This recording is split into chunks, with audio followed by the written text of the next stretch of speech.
శుక్లాంబరధరం విష్ణుం శశివర్ణం చతుర్భుజం ప్రసన్నవదనం ధ్యాయేత్ సర్వవిఘ్నోపశాంతయేత్. వ్యాసాయ విష్ణురూపాయ వ్యాసరూపాయ విష్ణవే నమో వై బ్రహ్మనిధయే వాసిష్ఠాయ నమో నమః. విమలపటి కమలకుటి పుస్తక రుద్రాక్షసస్తహస్తపుటి కామాక్షి పక్ష్మల ప్రసేనమవధీ. సింహం ప్రసేనుణ్ణి వధించింది. సింహో జాంబవతాహత. జాంబవంతుడు సింహాన్ని సంహరించాడు. ఆ జాంబవంతుడి శమంతకమణిని తెచ్చాడు. దాన్ని నీకు ఆట వస్తువుగా ఉంచాడు. సుకుమారక అంటే సుకుమారమైన శరీరం ఉన్నవాడా, పైకి పిల్లాడితో చెప్పినట్టు సుకుమారక, సుకుమారంగా అందంగా ఉన్నటువంటి ఓ కృష్ణుడా, మారోదీహి పిల్లాడితో కథ చెప్పినట్టు ఏడవకురా. తవహ్యేషా శమంతక అంటే నీదే ఈ శమంతకమని తీసుకుని పారిపో అంది కృష్ణుణ్ణి. అంటే కృష్ణుడు చూసి ఆమె తన యందు మోహాన్ని పొందింది అని గుర్తించినటువంటి వాడై ఆమె యొక్క అమాయకమైన ప్రేమకి పరవశించి ఆ శమంతకమణిని తన తండ్రి దగ్గర నుండే తాను పొందాలనుకుంటున్నానన్న విషయాన్ని ప్రతిపాదించాడు. జాంబవతి అంది, నువ్వు నా తండ్రిని మణి అడిగితే నీకు ఓటమి సంభవిస్తుంది. ఎందుకని అంటే అడిగినది వెంటనే ఇచ్చేస్తే మాట గౌరవింపబడినట్టు, అడిగినది ఇవ్వకపోతే తిరస్కరించినప్పుడు ఓడిపోయినట్టు, మాట పోయినట్టు. నువ్వు అడిగితే మా తండ్రి ఇవ్వడు. నీకున్న మార్గం ఒకటే, రెండిటినీ గెలుచుకోవాలి అంటే నువ్వు మా నాన్నతో యుద్ధం చేసి యుద్ధంలో ఓడించి ఈ మణిని పొందు అంది. వెంటనైన పాంచజన్యాన్ని తీసి పూరించాడు. ఆ శంఖం యొక్క నాదం విని లోపల ఉన్నటువంటి జాంబవంతుడు పైకొచ్చాడు. జాంబవంతుడికి కృష్ణ పరమాత్మతో యుద్ధం చెయ్యవలసిన అవసరం ఎందుకు కలిగింది అంటే త్రేతాయుగంలో రామచంద్రమూర్తితో కలిసి తిరిగాడు జాంబవంతుడు. పుంసాం మోహన రూపాయ పుణ్యశ్లోకాయ మంగళం అని పేరు రామచంద్రమూర్తికి. ఆయన విశేషమైనటువంటి అందం, రాశీభూతమైనటువంటి సౌందర్యం. ఆయనని చూసి పురుషులు వలచి మోహించడం కాదు, స్త్రీలు కూడా వలచారు.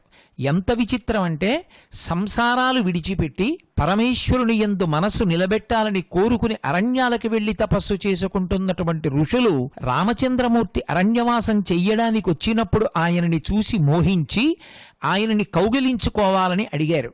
అడిగితే రాముడు ఒక నవ్వు నవ్వి ఒక మాట అన్నాడు, ఈ అవతారంలో నేను ఏకపత్ని వ్రతుణ్ణి కాబట్టి నా శరీరాన్ని కౌగిలించుకునేటటువంటి అధికారం, నా శరీరమునందు అటువంటి కామమోహితురాలు కాగలిగినటువంటి అదృష్టం ఒక్క సీతమ్మది. ఈ అవతారంలో నేను అలా ఆలింగన సౌఖ్యాన్ని ఎవరికీ ఇవ్వను. మీరు కోరుకున్న కోర్కె తీర్చడానికి నేను వేరొక అవతారంలో కృష్ణ భగవానుడిగా వస్తాను. మీ అందరూ గోపకాంతలుగా వస్తారు. వచ్చినప్పుడు మీరు అనేక మంది భామలై నన్ను కౌగిలించుకుంటారు. ఆనాడు మీ యొక్క కోరిక తీరుతుంది అని వరం ఇచ్చాడు. నోరు తెరిచి అడగకపోయినా ఋషులకే ఈ కోరిక అంగీకరించలేదే రామచంద్రమూర్తి అని మనసులో ఖేదమున్నా, మెత్తటి పట్టుబట్టలాంటి రామచంద్రమూర్తి యొక్క కోమలమైన శరీరం చూసినప్పుడు భల్లూకమైన జాంబవంతుడికి ఒక కోరిక ఉండిపోయింది. ఒక్కసారి రామచంద్రమూర్తిని కౌగిలించుకోవాలని కోరిక. ఋషులనే అంగీకరించలేదు, నేను నోరు విప్పి అడిగితే అంగీకరిస్తాడా అన్న శంకతో అడగడం మానేశాడు.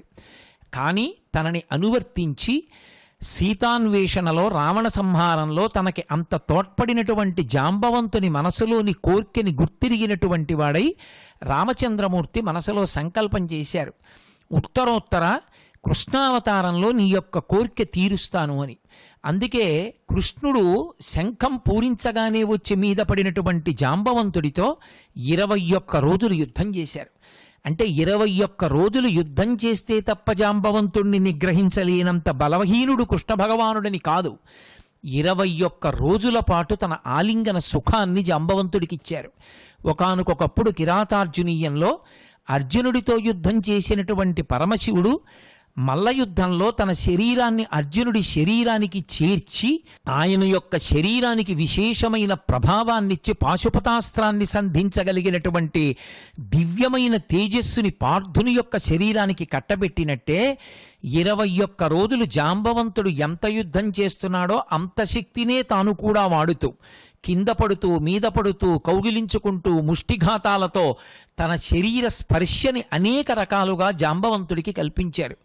21 రోజులు పరమాత్మ యొక్క స్పర్శ సుఖాన్ని అనుభవించినటువంటి జాంబవంతుడు శరీరంలో ఉన్నటువంటి శక్తి అంతా నీరస పడిపోతే ఆ నీరస పడిపోయిన తరువాత గమనించాడు, ఈయన సామాన్యుడు కాడు. త్రేతాయుగంలో ఒకనాడు నేను ఎవరి ఆలింగన సుఖాన్ని కోరుకున్నానో ఆ రామచంద్రమూర్తి కృష్ణ పరమాత్మగా వచ్చారని గ్రహించినటువంటి వాడై కృష్ణ భగవానుణ్ణి ప్రార్థన చేసి, అయ్యా నాది తప్పైపోయింది, ఈ స్యమంతకమణిని మీరు తీసుకోండి అని గోపాలమణి స్యమంతకమణిని పొందినటువంటి వాడై, జాంబవంతుడు దీనితో పాటుగా నా కుమార్తె అయిన జాంబవతి కన్యామణిని కూడా నీకు సమర్పిస్తున్నానని జాంబవతిని కూడా కృష్ణుడికి సమర్పించాడు. స్యమంతకమణిని జాంబవతిని కూడా తీసుకుని బయలుదేరినటువంటి కృష్ణుడు ద్వారకా నగరానికి వచ్చాడు. వచ్చి స్యమంతకమణిని తీసుకెళ్లి సత్రాజిత్తుకి ఇచ్చేశాడు. ఏమయ్యా, నేను నీ తమ్ముణ్ణి చంపలేదు, ఇదిగో స్యమంతకమణి, దీన్ని నీకు ఇచ్చేస్తున్నాను, తీసుకోమన్నాడు. ఆ స్యమంతకమణిని తీసుకున్నటువంటి సత్రాజిత్తు చాలా సంతోషించిన వాడై, నేను లేనిపోని నింద నీ మీద వేశాను కృష్ణ, నా దోషాన్ని మన్నించమని ఆ స్యమంతకమణితో పాటుగా ఒక్కతే కుమార్తె అయినటువంటి ఆ సత్రాజిత్తు తన కుమార్తె అయినటువంటి సత్యభామాదేవిని కృష్ణ పరమాత్మకి సమర్పించాడు. జాంబవంతుడికి కుమారుడున్నాడు, కానీ సత్రాజిత్తుకి కొడుకు లేడు, ఒక్క కూతురే. ఆమె సత్యభామ, భూదేవి యొక్క అంశ. లక్ష్మీదేవి యొక్క అంశ సాక్షాత్తుగా రుక్మిణీదేవి. అనగా ఆదిలక్ష్మి అయిన రుక్మిణితోడ క్రీడసల్పుచున్న కృష్ణు చూచి పట్టణంబులోని ప్రజలుల్లసిల్లిరి ప్రీతులగుచు ముక్త భీతులగుచు అంటారు పోతనగారు భాగవతంలో. ఆదిలక్ష్మీ స్వరూపిణి అయినటువంటిది రుక్మిణి, భూదేవీ స్వరూపిణి అయినది సత్యభామ. అందుకని సత్యభామని స్యమంతకమణిని కూడా కృష్ణుడికి ఇచ్చాడు మహానుభావుడైనటువంటి సత్రాజిత్తు. ఆ కన్యారత్నాన్ని తీసుకున్నటువంటి కృష్ణుడు అన్నాడు, ఈ స్యమంతకమణి వలనే ఇన్ని అపవాదులు వచ్చాయి, ఇప్పుడు నీ దగ్గరున్నా నా దగ్గరున్నా ఒకటే, ఎందుకంటే నీకు కొడుకులు లేరు, నేనే అల్లుడు, నీ దగ్గరున్నది నాకే వస్తుంది, కాబట్టి ఈ మణి నీ దగ్గరే కొంతకాలం ఉంచుకొని వదిలిపెట్టేశాడు. కథ ఇక్కడితో పూర్తయిపోతే వినాయకుడు ఇచ్చినటువంటి శాపానికి అర్థం లేదు. మరి భాద్రపద శుక్ల చవితి నాడు వేటాడినప్పుడు అరణ్యంలో చంద్రుణ్ణి కృష్ణుడు చూశాడు. ఆ చీకట్లో ప్రసేనుడి కోసం వెతకడంలో ఆకాశంలో చంద్రబింబాన్ని చూశాడు. ఆ చూసిన కారణం చేత ఇన్ని నిందలు వచ్చాయి. ఇప్పుడు ఆ నిందలన్నీ ఇక్కడితో సమసిపోతే కథ ఇంకొకలా ఉండుండేది. కానీ అలా సమసిపోలేదు. సమసిపోవాలంటే వినాయక వ్రతం చెయ్యాలి. ఎక్కడ చేశాడు కృష్ణుడు? ఇప్పటి వరకు చేయలేదు. చేయకుండా ఎలా పోతాయి నిందలు? కథ ఇక్కడితో ఆగిపోతే శమంతకోపాఖ్యానం ఇంకోలా ఉండేది. కృష్ణుడు శమంతకమణిని సత్రాజిత్తుకిచ్చి తన అంతఃపురానికి వెళ్ళిపోయాడు. వెళ్ళిపోయిన కొద్ది రోజులకే హస్తినాపురం నుంచి ఒక వార్త వచ్చింది. పాండవులు 5గురిని లక్క ఇంట్లో పెట్టి ధృతరాష్ట్రుని యొక్క తనయులైనటువంటి కౌరవులే తగలబెట్టేసినా అది ప్రమాదవశాత్తు తగలబడిపోయిందని, అందులో పాండవులు కుంతీ సహితులై మరణించారని లోకంలో ఒక వార్త వచ్చింది. అన్నీ తెలిసున్నా తెలియని వాళ్ళ కృష్ణ పరమాత్మ హస్తినాపురానికి వెళ్ళి తమ్ముని యొక్క బిడ్డలు, తమ్ముని భార్య అయిన కుంతి మరణించినటువంటి కారణం చేత ఏడుస్తున్నట్లుగా నటిస్తున్నటువంటి ధృతరాష్ట్రుణ్ణి ఓదార్చడానికి బయలుదేరి వెళ్ళాడు. కృష్ణ పరమాత్మ ఊళ్ళో లేడు, హస్తినాపురానికి వెళ్ళాడు అని తెలుసుకోగానే 3 సమావేశమయ్యారు. ఒకడు మహాభక్తుడైనటువంటి అక్రూరుడు, 2వ వాడు కృతవర్మ, 3వ వాడు శతధన్వుడు. అక్రూరుడు మహాభక్తుడు. ఈ 3 సమావేశమై వాళ్ళు ఒక పథకాన్ని రచించారు. ఎందుకు రచించవలసి వచ్చింది అంటే, వీళ్ళు 3 ఒకానొకప్పుడు సత్రాజిత్తుని విడివిడిగా వెళ్ళి అడిగారు, నీ కుమార్తె అయినటువంటి సత్యభామని నాకు ఇచ్చి పెళ్లి చేయమని. ఎవరికీ పిల్లనిస్తానని పూర్తిగా మాట ఇవ్వకుండా 3కి నీకు పిల్లనిస్తాను కానీ నాకు కొంచెం ఆలోచించుకునే సమయం ఇమ్మని వాయిదా వేస్తూ వచ్చాడు సత్రాజిత్తు. అక్రూరుడికి అదే మాట చెప్పాడు, కృతవర్మకి అదే మాట చెప్పాడు, శతధన్వుడికి అదే మాట చెప్పాడు. కృష్ణుడు అడగలేదు, మాట ఇవ్వలేదు. కానీ అకస్మాత్తుగా శమంతకమణిని తెచ్చి కృష్ణుడు ఇచ్చాడన్న ప్రేమ చేత, మణి మీద వ్యామోహంతో, కృష్ణుడి మీద వేసిన అపనింద బాపుకోవాలనేటటువంటి అనురక్తితో ఉత్తర క్షణంలో సత్యభామని ఇచ్చేశాడు. మాకిస్తానన్న సత్యభామని మాకివ్వలేదని కడుపులో క్రోధం పెట్టుకున్నటువంటి 3 ఒక పథకం రచించి శతధన్వుణ్ణి పిలిచి, శతధన్వుడికి అప్పటికే కృష్ణుడి మీద బాగా మాత్సర్యం ఉంది. ఇదే సమయం కృష్ణుడు ఊళ్ళో లేడు కనుక సత్రాజిత్తుని సంహరించి శమంతకమణిని పట్టుకుపోమన్నారు. బంగారం పెట్టే స్యమంతకమైన మీద వ్యామోహంతో కృష్ణుడి మీద పరిపూర్ణమైన భక్తి లేకపోయినా లోకంలో తన మీద వచ్చినటువంటి అపవాదు బాపుకోవడానికి సత్యభామనిచ్చినటువంటి మలినమైన మనస్సున్నటువంటి సత్రాజిత్తు దగ్గర ఉన్న మణి వ్యతిరేక ప్రభావాన్ని ఇచ్చిన కారణం చేత శతధన్వుని చేతిలో సత్రాజిత్తు మరణించాడు. ఆ మణిని తీసుకున్నటువంటి శతధన్వుడు బాహ్యమునందు ఆంతరమునందు కూడా అశౌచాన్ని పొందాడు. ఒకటి సత్రాజిత్తుని చంపడం, రెండు మణిని అపహరించడం. ఇప్పుడు వ్యతిరేక ఫలితం శతధన్వుడి మీదకు వచ్చింది. ఇప్పుడు ఆ మణిని పట్టుకున్న శతధన్వుడు భయపడి తన మామగారు చనిపోయారన్న వార్త తెలిసిన కృష్ణుడు హస్తినాపురం నుంచి రథం ఎక్కి వచ్చాడు. ఎవరు చంపాడో వాడిని వేటాడి చంపేస్తానన్నాడు. తన వార్త తెలిసి తనని చంపేస్తాడని భయపడి మహాభక్తుడు కనుక అక్రూరుణ్ణైతే అనుమానించాడని అక్రూరుడి దగ్గరికి వచ్చి శమంతకమని విడిచిపెట్టేసి కృష్ణుడు వచ్చే లోపల పొలిమేర విడిచిపెట్టి పారిపోదామని రథం ఎక్కి వెళ్ళిపోతున్నాడు. బలరామ సహితుడైనటువంటి కృష్ణుడు అంతఃపురంలోకి ప్రవేశిస్తూ శతధన్వుడు పారిపోతున్నాడన్న వార్త విని మళ్ళీ అదే రథంలో శతధన్వుణ్ణి వెంట తరిమాడు. కృష్ణుడు వెనకాతల వస్తూ ఉంటే పరిగెత్తి పరిగెత్తి పరిగెత్తి అలిసిపోయినటువంటి రథం, ఆ గుర్రం పడిపోతే శతధన్వుడు కిందకి దూకి కాలినడకన పరిగెడుతున్నాడు. కాలినడకన పరిగెడుతున్న వాణ్ణి రథంలో అనుసరించకూడదని రథంలో బలరాముణ్ణి కూర్చోపెట్టి కృష్ణుడు క్రిందకి దూకి ఆ శతధన్వుడిని అనుసరించి వెళ్ళి శతధన్వుడితో యుద్ధం చేసి ద్వంద్వ యుద్ధంలో శతధన్వుడిని చంపాడు. చంపి ఆయన ఒళ్ళంతా వెతికితే ఎక్కడా శమంతకమణి కనపడలేదు. తిరిగి వచ్చి బలరాముడికి చెప్పాడు, అన్నయ్య నాకెక్కడా శమంతకమణి కనపడలేదు, కానీ శతధన్వుడిని చంపేశానన్నాడు.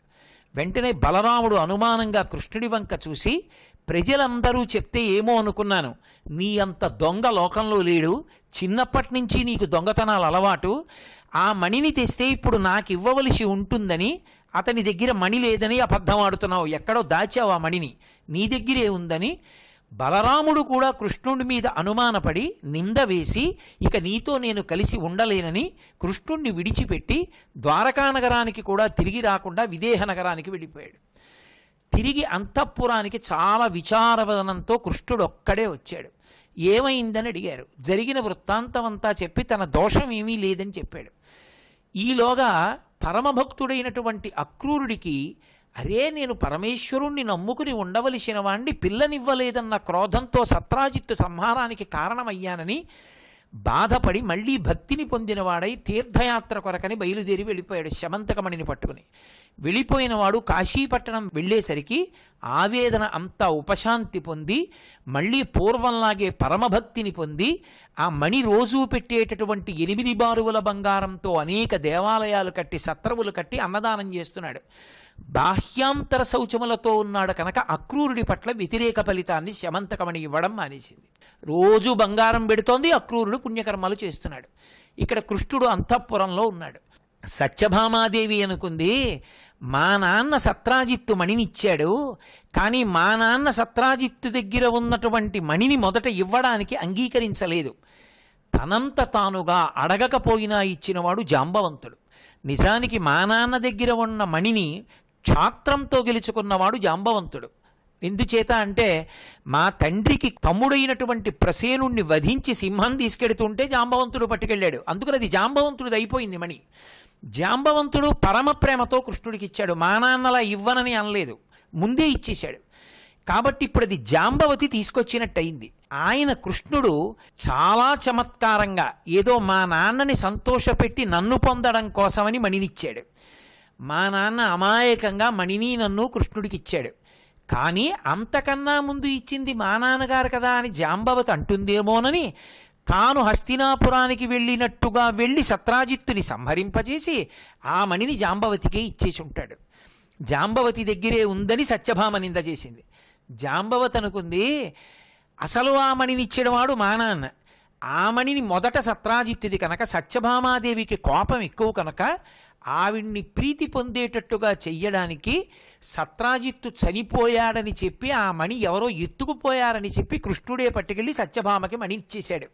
ఏదో పుచ్చుకోనట్టుగా నటించాడంటే మా నాన్న ఇచ్చిన మణి పోయినట్టు సత్రాజిత్ ఇచ్చినటువంటి మణి నీదే అని సత్యభామకి ఇచ్చేశాడనమాట. ఎందుకంటే ఆయనకి కూతురు నువ్వు కనుక నీకే దక్కాల ఆస్తి అని. ఇటు జాంబవతి కృష్ణుణ్ణి ఈసడించింది, ఇటు రుక్మిణీదేవి ఈసడించింది. బలరాముడు వెళ్ళిపోయాడు. ప్రజలకి అనుమానాలు వచ్చాయి. కృష్ణుణ్ణి ఎవ్వరూ నమ్మడం మానేశారు. అంటే అపనిందలు పుంఖానుపుంఖలంగా పెరిగిపోయాయి. ఇన్ని పెరిగిపోతే ఏమీ తెలియని వాడిలా కృష్ణ పరమాత్మ తలపట్టు కూర్చున్నారు. ఇంత అయోమయావస్థలో అసలు ఈ అపనిందల నుంచి బయటికి ఎలా రావడం అర్థం కాలేదు. అప్పుడు నారద మహర్షి వచ్చారు.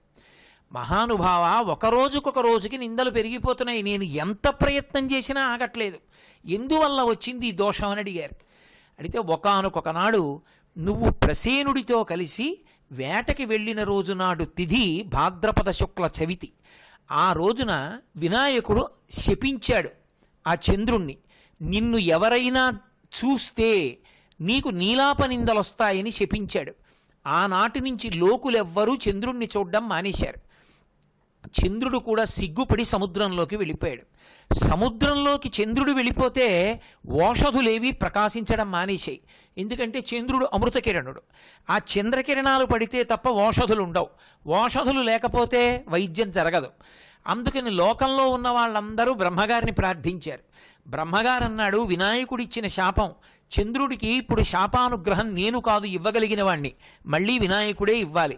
ఆ చంద్రుణ్ణి ఇప్పటికైనా తప్పు తెలుసుకుని వినాయకుడు ఆవిర్భవించిన రోజున చంద్రలోకానికి వస్తే ఎవరు వికృతంగా నవ్వాడో ఆ చంద్రుడే భాద్రపద శుద్ధ చవితి నాడు వినాయక పూజ చేసి, ఒక ఏనుగు తలకాయతో ఉంటాడు కాబట్టి ఆయనకి పరమ ప్రీతికరమైనటువంటిది దోసపండు. దోసపండు నైవేద్యం పెట్టి తీరాలి వినాయక చవితి నాడు.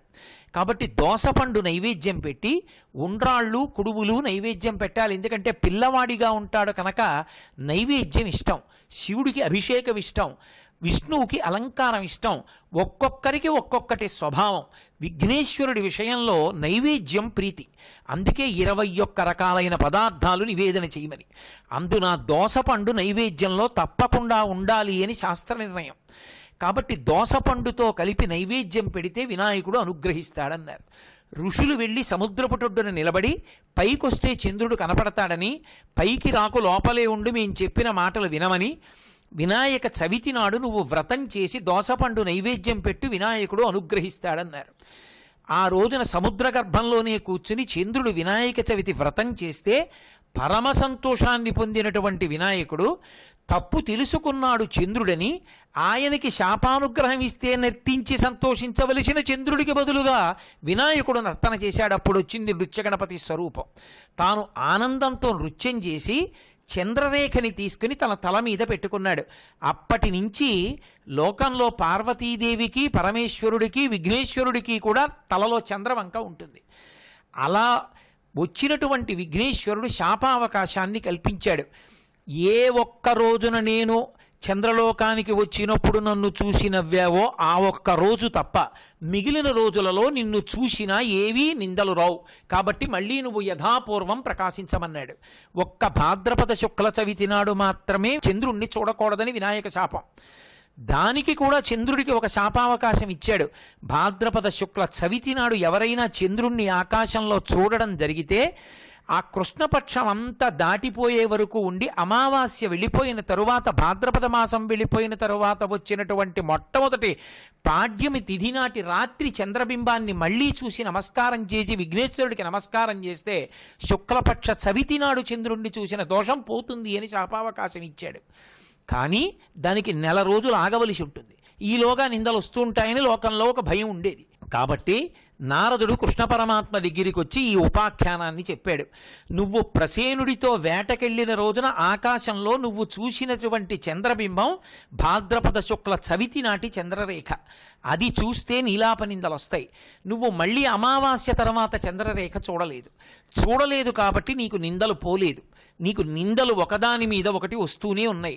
ఇవి పోవాలంటే ఒకే ఒక్క శాపావకాశం ఉంది, ఒకే ఒక్క మార్గం ఉంది. వెంటనే విఘ్నేశ్వర వ్రతం ఆచరించమన్నారు. అప్పుడు పాలవెల్లి కట్టి విశేషంగా నివేదన చేసి 21 పత్రులతో పూజ చేసి కృష్ణ పరమాత్మ వినాయక వ్రత కల్పాన్ని అనుసరించారు. ఆ వినాయక వ్రతాన్ని ఆచరించిన కారణం చేత ప్రీతి పొందినటువంటి విఘ్నేశ్వరుడు ప్రత్యక్షమై, నారాయణ నారాయణి, మేనమామ కదూ మామా, ఇక నీకు కష్టాలుండవు, నిన్ను కష్టాల నుంచి ఉద్ధరిస్తున్నాను, ఇక నీకు నీలాపనిందలు లేవన్నాడు. అంటే కృష్ణ పరమాత్మ అన్నారు, నాయనా నువ్విచ్చినటువంటి శాప కారణంగా ఇంతటి సమర్థుడనైనటువంటి నేనే ఒక్కరోజు వేటలో రాత్రి చంద్రబింబాన్ని చూస్తే ఇన్ని కష్టాలు పడవలసి వచ్చింది. నెల రోజులైతే మాత్రం సామాన్యుడైన వాడు ఎలా తట్టుకుంటాడు? అమావాస్య తరువాత చంద్రబింబాన్ని దర్శనం చేసే వరకు ఆగడం కష్టం కదా. అపనింద అన్నది మనసుని పీడించేస్తుంది. అందుకని నువ్వు ఇంకొక శాపావకాశాన్ని, భాద్రపద శుక్ల చవితి నాడు చంద్రబింబాన్ని చూసినా వెంటనే ఆ దోషం పోవడానికి కూడా ఏదైనా అవకాశం కల్పించమన్నారు.